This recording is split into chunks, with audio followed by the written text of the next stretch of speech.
it's not going to change. We have to change.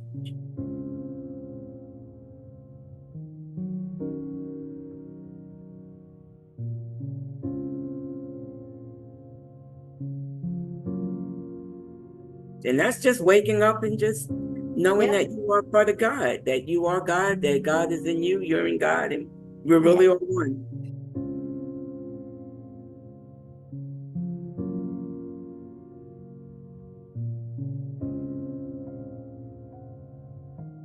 Honestly, I really feel like I've always been very spiritual, that always had a spiritual mindset since I was a child.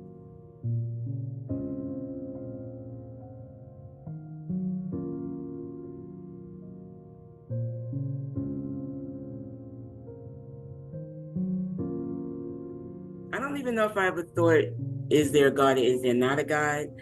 I more thought, where is he right now? Because I know God exists.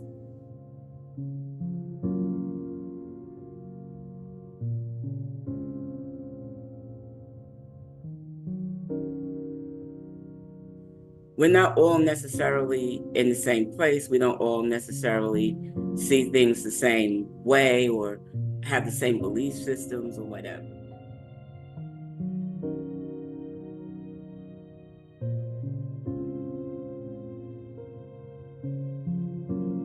So I feel that we're all spiritual beings, that we are here having a spiritual experience.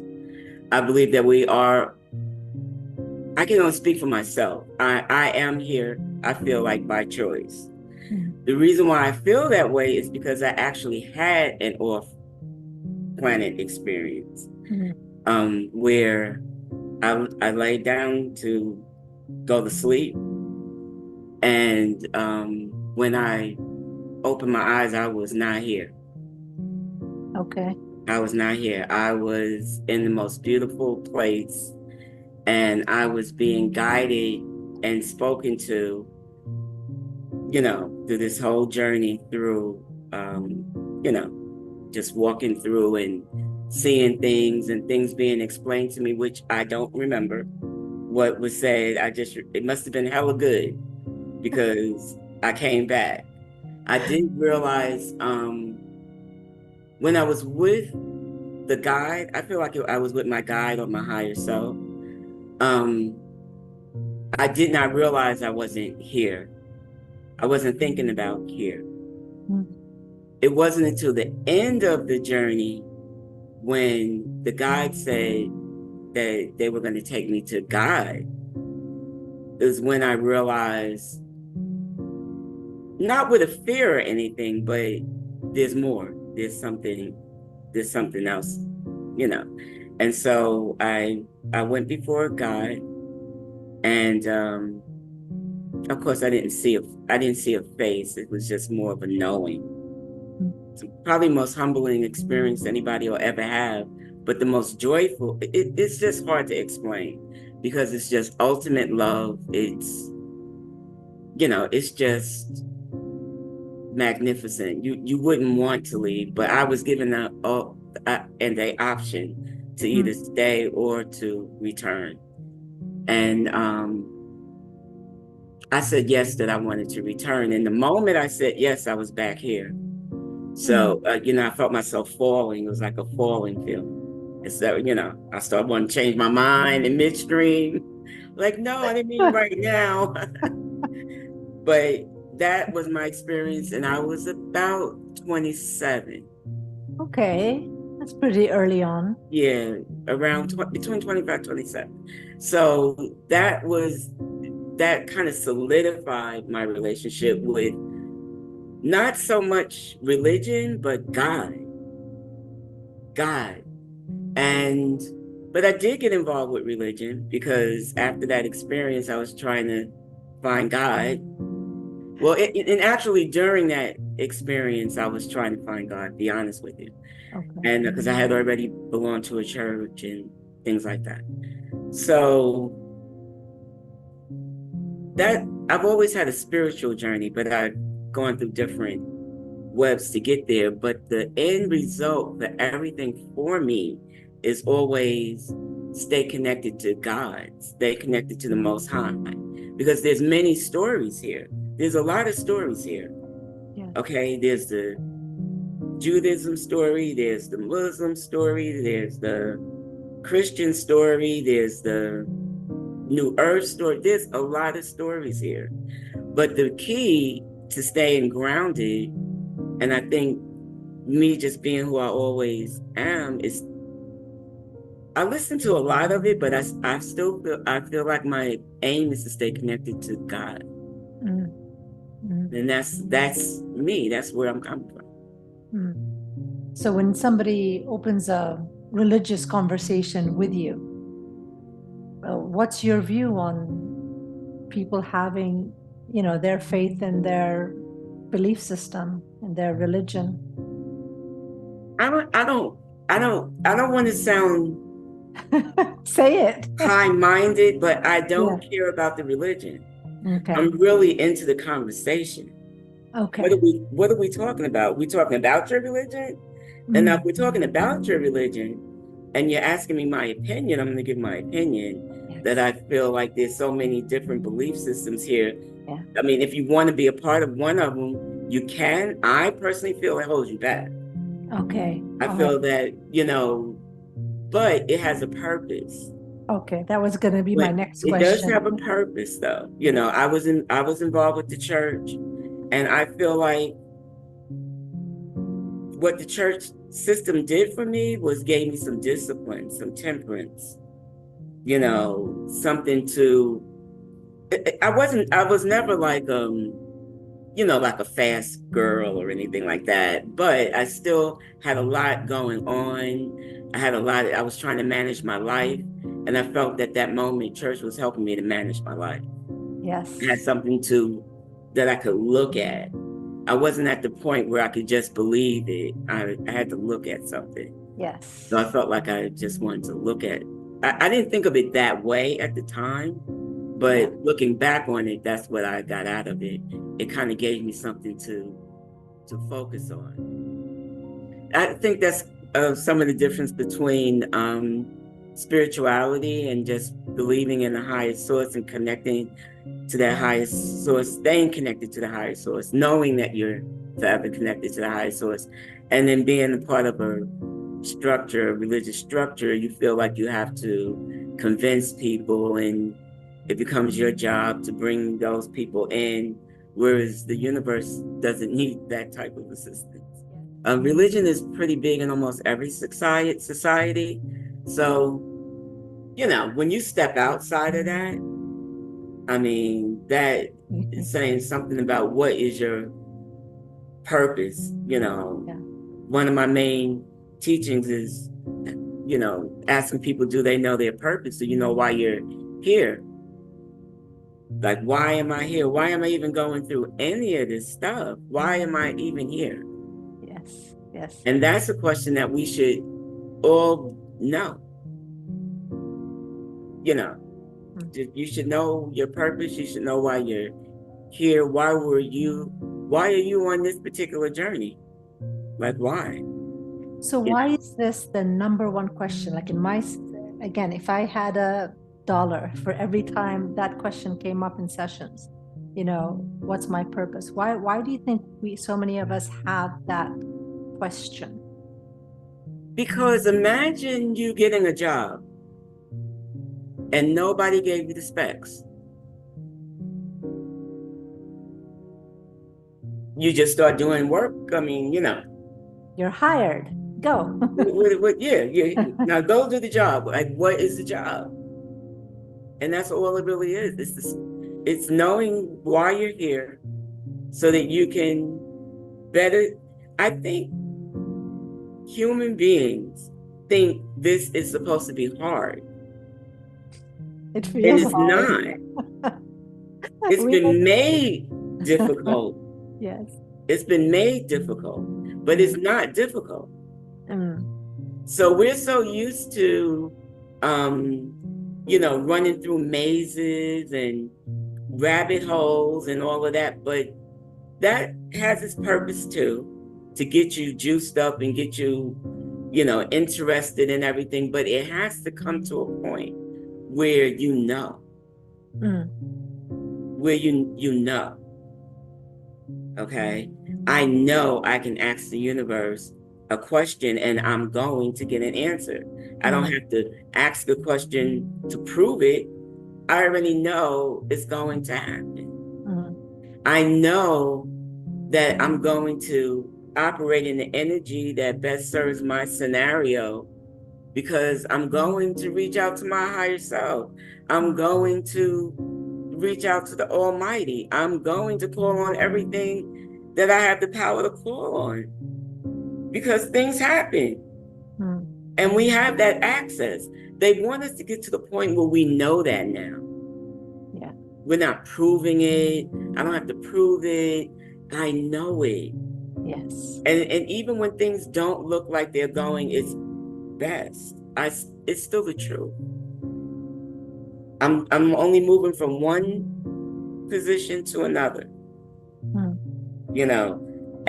I didn't just get here. And God bless the person that could just get here. I didn't just get here. I went through it. Yes. I went through it, from really child most. Another subject. I hope I'm not jumping around too much. Please jump around as much as you like. Okay, so another subject about what I believe. I believe that most of us that I connect with are empaths. And so we feel deeply, we feel other people's feelings. Part of the job of being an empath is learning to defend yourself, learning to speak up for yourself, learning to put yourself first, and learning to say no. Okay? A lot of us, we don't have that in the beginning of the journey. We usually attract narcissists and narcissist behavior people and selfish people. We attract all of that. But we have to remember, I said we attract it. Yes. Because and this is part of the purpose, it kind of all comes together. When you know your purpose, you start to realize why you're attracting certain things. Certain things have to be accomplished. Certain things you have to live through, see, build, and then so you can begin. Really, you're going through all of that to begin the journey. To begin the spiritual part of the journey, because I believe a lot of us have lived and relived and lived and relived. We're at the end of the journey. And I'm not saying that for everybody. Yes. And we're not all on the same level. But the message that Spirit has been giving me to say to people is that we are at the end of the journey. Okay. Now we're all waking up at some point. I know I'm saying it linear. Yes. There's no beginning and no end. Yes. I'm assuming that I'm talking to a mature audience. Yes. A mature spiritual audience. We know there's no beginning, no end. We understand these things. But what I'm saying is the cycle is coming to an end for a lot of us to not come back here again, to be on higher levels. That's kind of all part of my belief system. I mean, we are obviously in a low level. I mean, you don't have to be a psychic. You don't have to be a kid will look around and say, what the fuck? Yes. Yes. What's right is wrong. What's wrong is right. Come on now. Yes. All you need is morals. You don't even need spirituality. You just need morals to see there's something wrong here. Yeah. Okay. So, okay. With that being said, yes. With that being said, a lot of us have lived it. It's a cycle that it's not a cycle that's, I think, is really meant to change. We change. Yes. We evolve out of the cycle. We get to the point where we're elevating above this cycle. Yes. Everybody can yell out, we were slaves. This group of people can say it. That group of people can say it. All right. Yeah. We've all, so what are you really saying? What are you really saying? You're saying as a being, we've all experienced slavery. Let's say that's the one. Mm. We're saying as a being, you say one group of people are impoverished. They're impoverished too. They're impoverished too. So what are you really saying?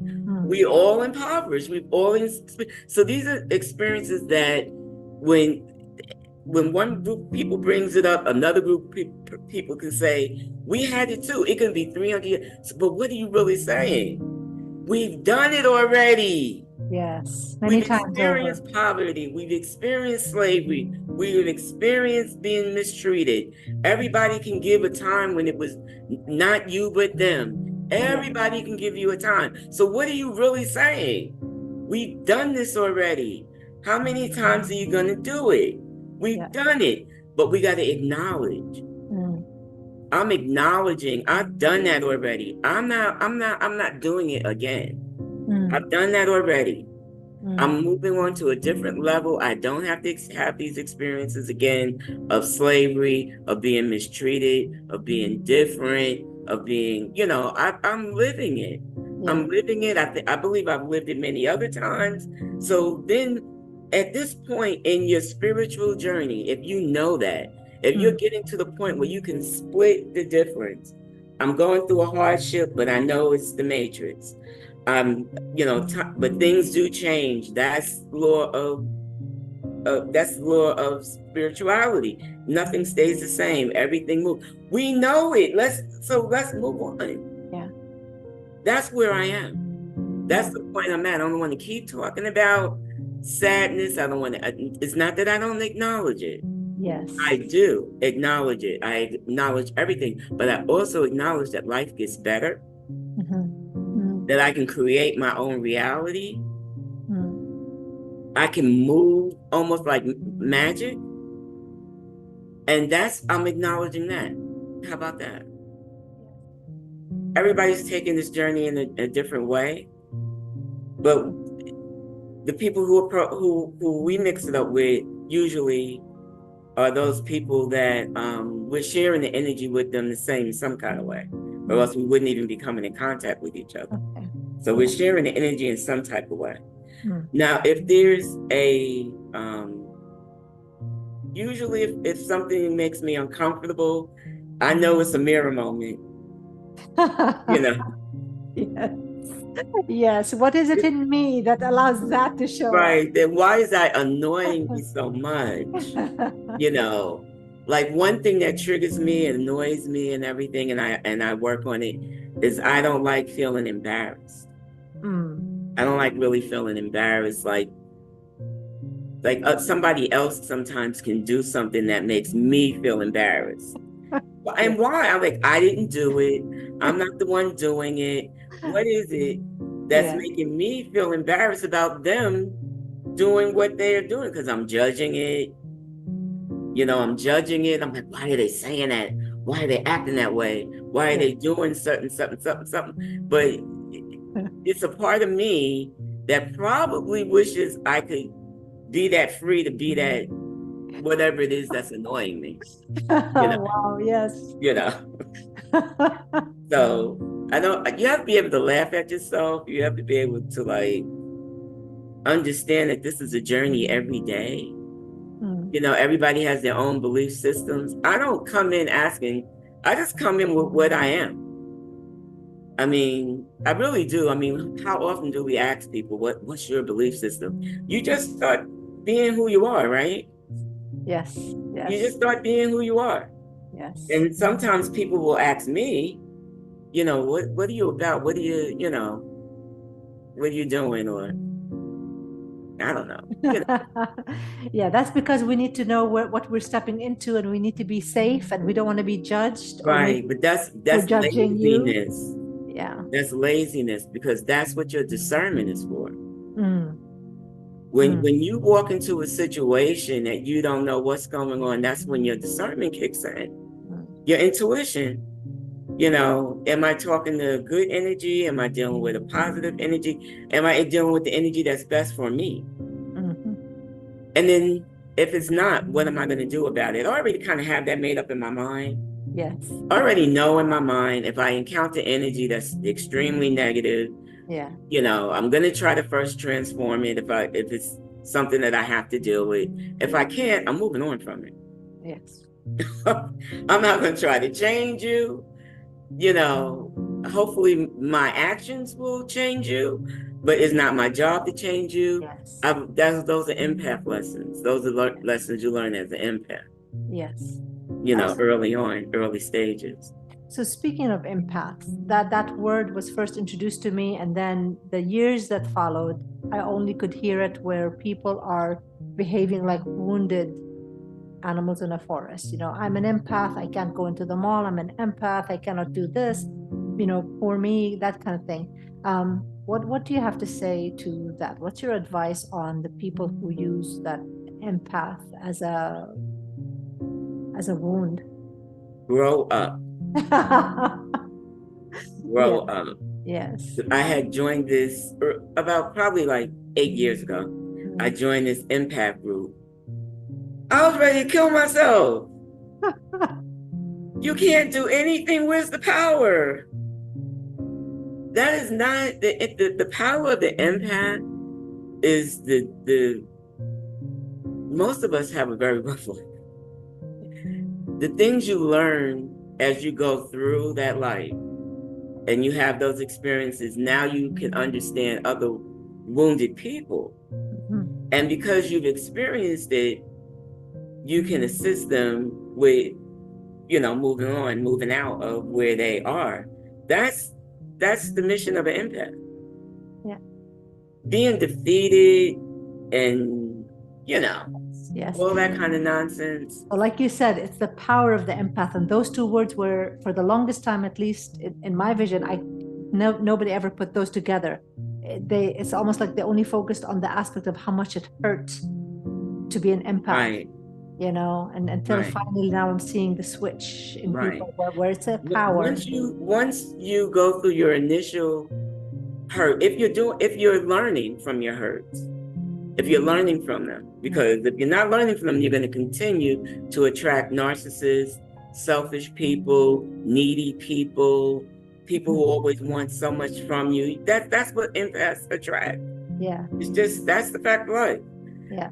But the point is to learn from that, stick up for yourself, Yeah. be able to say no, and set your boundaries. Set your boundaries. Why? Because the boundaries that you learn as an empath are needed for other parts of your journey. Mm-hmm. We don't want to get stuck in the empath journey. Yes. When empath is really a gift. Yes. It is. So you have to manage the gift. It's one of the hardest gifts to manage. Yeah. But once you manage the empath gift, which leads you to higher intuition, because an empath, you are wasting your time if you stand in front of an empath and lie. They don't know it, but you know it. Once you've gone through everything and you've experienced the hurt that empaths go through and experienced liars and drug addicts and alcoholics and, just all kinds of businessmen that think that they rule your life and willing to take everything from you just to maintain their, that's narcissistic behavior. Those are things that we usually attract or even born into, some of us. Yes. Once you've seen those energies, you recognize them just like that now. Once they step to me with that type of energy, I already see it. Yeah. It's more of a game for me of cat and mouse. Do I want to knock this toy around a little bit and see where it's going to go? Yes. Pretty much I already know. I'm not surprised. I'm not disappointed, but that's the gift. That's the gift. So I can start just being who I am. Hopefully it influences this person to change. Maybe it'll bring, maybe it'll open something within their heart chakra, in their sacral chakra, just anything that brings a change. That's it, my presence. But trying to help people change in that way I don't do that anymore, but I used to. Yes. Yes. I used to. Try Now to save I them. am a spiritual life coach.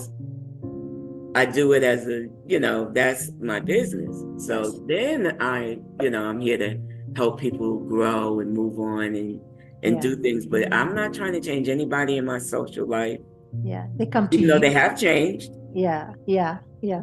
They come to voluntarily. whoever's open to you by being, close, either as a client or friendships or, these Right, circles around you. And right, yeah, they right, allow that transformation to happen right. within themselves. Wow. Wow.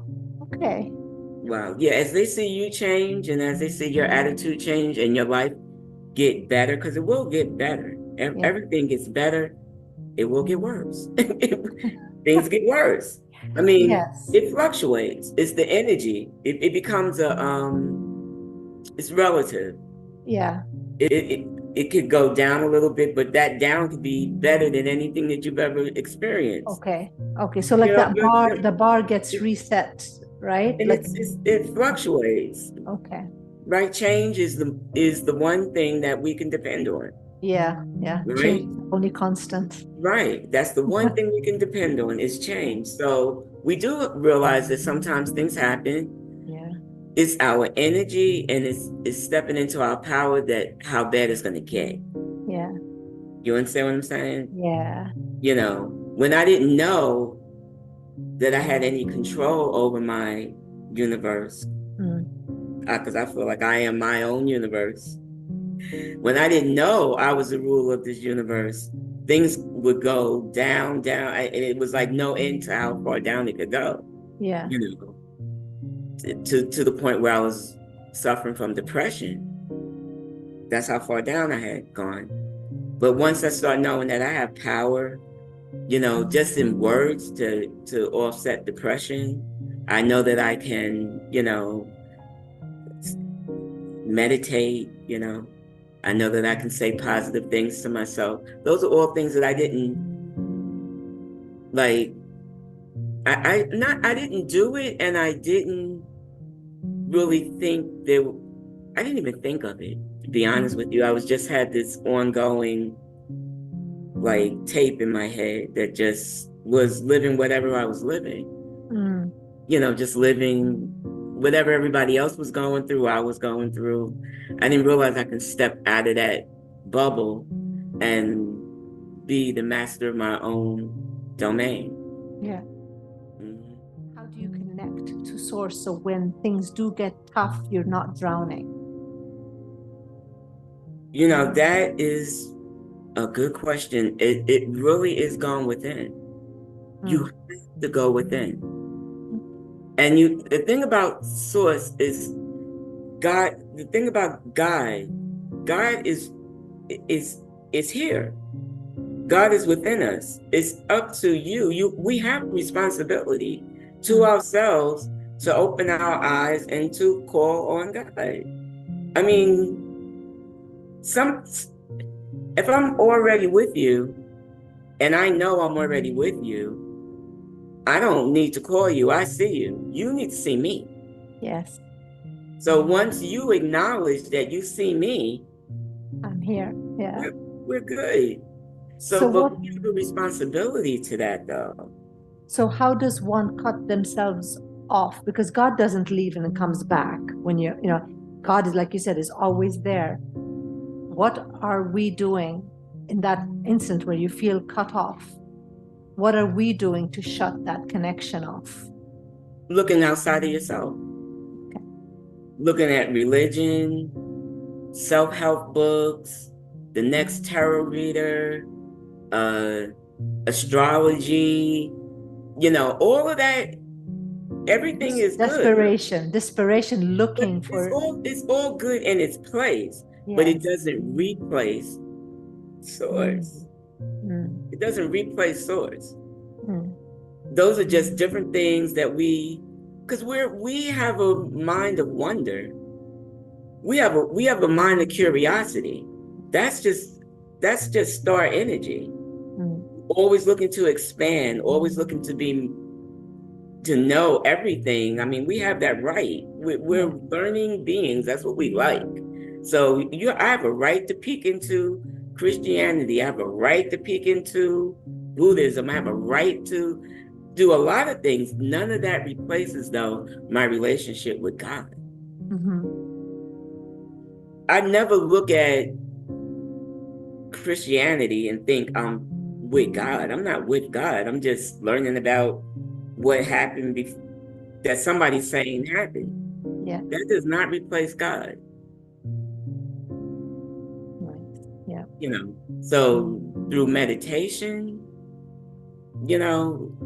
just talking to spirit, sometimes you do have to test the waters, and say, well, I need so and so. Can you do just things make you believe, to Yes. realize that you're being listened to? Sometimes you do have to test it. We're only human. Why Yes. would I believe in something that never has done anything for me? Yeah. It has never shown me that you're really my friend. You're telling me you're my friend. You see me in a bad situation, but you're not going to help me out of it. I don't get that. Yeah. That's been my experience with God. Mm. Okay. I've been in many situations, and I've always been helped out of every single situation. There's nothing I've ever asked for that I haven't received. Mm-hmm. Nothing. Absolutely nothing. So that has all helped my belief Mm-hmm. that spirit is here, and I can depend on spirit. But all these other little modalities that we get into, and spirit guides work with us and ancestors work with us, and those are all good. I mean, I love all of it, but they don't replace God. That's where we mess up. So if you wake up tomorrow Mm. and your life, God forbid, your life is just not what it was yesterday, and it's Mm. some horrible things happen around you. That's when that whole anchor that you have had, that whole relationship where God showed you that He was just your mom, your dad, your friend, everything. It's gonna all kick in. Trust me, it'll kick in. Mm. It's Mm. like adrenaline. Mm. Yeah, it'll kick in. I don't want that to happen. Who would ever want that to happen? But I know what I'm going to do. I know what I'm going to do. And I think that takes the fear out of, for a lot of people, anything can happen, but do you already know what you would do? Mm. Like I'm not, most people, you say, well, if you woke up and a mile away from you got bombed, do you know what you're gonna do? They'd be like, I'm gonna head to a bunker. I'm gonna, see if where I got this food. That is not my first move. I assure you that ain't my first move. My Mm. first move is calling on God. I do not care what is going on around me. Protect me. Be with me. Show me that you're with me. That's my first move. Then I'm gonna go look for the this and that and the other. God has to be first. God has to be first. And I think that's what makes me always see things. I can just see my way out of it. Mm. I'm not going to be stuck in it. I think that's what people pick up on when they meet me. When I enter a room, I think all of that energy is, it's just really God energy Mm. saying, bless them when you see them, let them know how great they are. Mm. Yes, yeah. Enid, if you feel like it, could you lead us into, I guess we would call it a prayer, a calling, a way of connecting, the words that we would sing to this human to feel that connection, to call upon God? Could you kind of offer us some words that we can kind of hang on to for now until we figure out how to do it for ourselves? I think the biggest thing that Spirit wants each person to know is that you're doing a good job. Mm. You're doing the best that you can for where you are right now. Nobody's expecting more from you or expecting a miracle from you or anything like that. But if you know that there is more that you can do, do it. Do it. if you need help with procrastination, pray for help. They want you to know that anything you need is right here, and it's not hard. We just have to ask. It's a little difficult for empaths. I've mentioned empaths a couple of times because this is more than likely going to be directed towards them. Ask for help is one of the hard things for an empath to do because we're so used to helping others that it almost becomes an embarrassment to ask for help. But ask for help. Ask your spirit guides, your ancestors. You have many layers of help available to you. Ask for that help. Know that you're doing a great job, knowing that don't look at the people around you and figure where they are or where you are. Don't compare yourself to anybody because this is a solo journey. It's not going to look the same for any two people. Although the same things can happen for more than one person, but it's still a very, very solo journey that you're on. Although, I know it's going to sound like a conflict, but it is a group journey that you're also on. So you're connected with the appearance of being disconnected. That's our reality right now. A lot of us have moved up to the point where we know that we're connected. Most of the day, we feel that connection. We know that we're connected. Use that energy that you have, but just know you're fine. Everything is fine. You're not doing anything wrong. You're very, very well taken care of. Communicate through prayer if that's what works for you. Meditation if that's what works for you. We're really at a point of communicating in the way that's best, that's easiest to do. I'm not saying don't train your mind. That's not what I'm saying. But when it comes to the immediate, do what's the easiest. If it's easiest to listen to a song and say, hey, I feel like that was for me and that you're talking to me, then we're talking to you. It's easy. It's very easy. It's nothing difficult happening here. It's very easy. We're with you. We love you. You're fine. That's the message.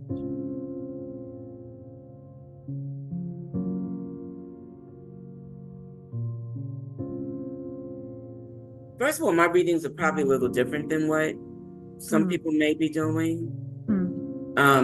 I don't know. I really don't know. I only know what I see online. Okay. I haven't gone to a reader in a very long time. Yeah. But I remember what they were doing 20 years ago.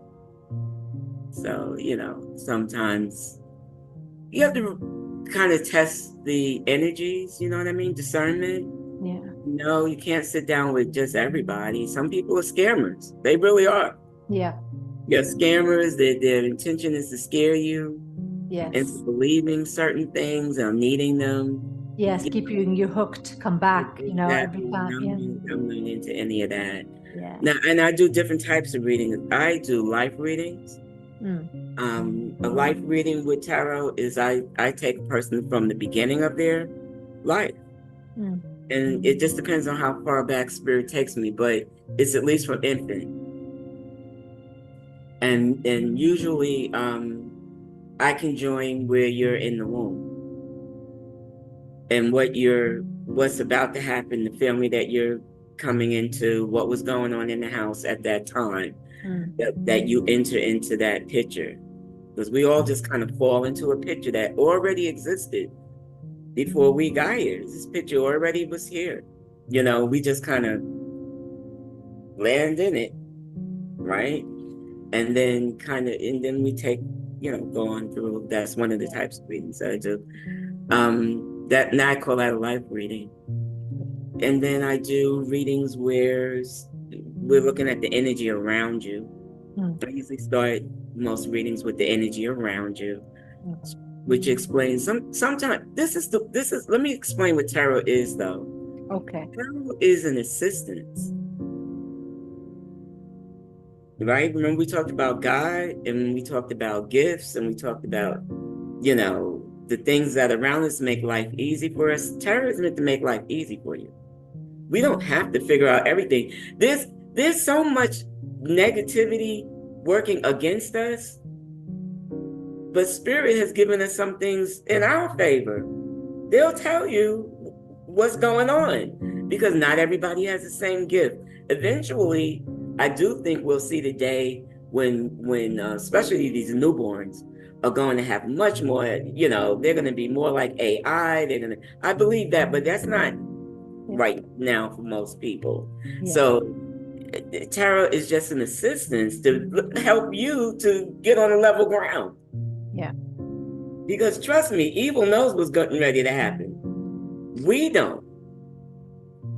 We don't.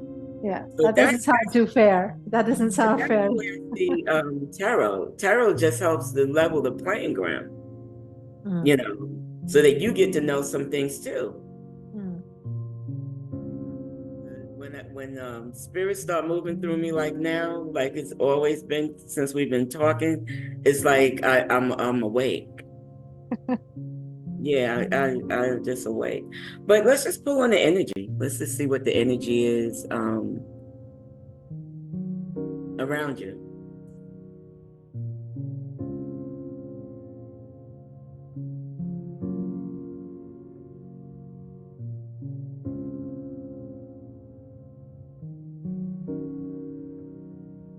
But it's society after society after society. I mean, right now we're experiencing it, but how many more times do you want to experience it? Yes, it hasn't changed. Which makes me really think it's not meant to change. What you got to realize is it's a game. Yes. And that you have the right to opt out if you want to. Yeah. So, I'm going to finish doing what I'm supposed to do here. I'm happy to do what I'm supposed to do here. I plan on being successful at what I'm doing here. But baby, I ain't got to come back here. You hear me? No, no. I'll meet you on the other side.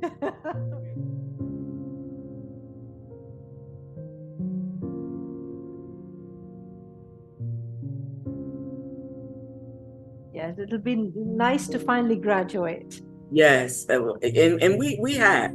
Yes. We have. They really just want us to get to the point where we know who we are. And just, that in itself takes some getting used to.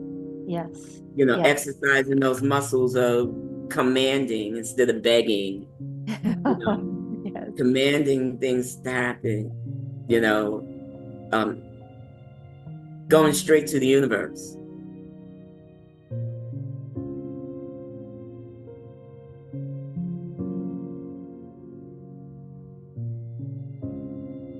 I have the right to go directly to the source. Yeah, you figured it And I out. do.